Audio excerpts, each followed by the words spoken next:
Salam dostlar. Bugün sizə will və to be going to haqqında danışacağım. Həm will, həm də to be going to gələcəyi bildirir. Hər ikisinin də mənası acaq-əcək deməkdir.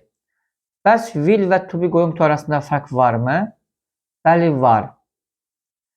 Etməyi düşündüyümüz işlərdə will işlədirik. Yəni, həmin işlərdə heç bir plan yoxdur. I will fly to London. Mən Londona uçacağam. Etməyi planlaşdırdığımız işlərdə isə to be going to işlədirik. I am going to fly to London. Mən Londona uçacağam.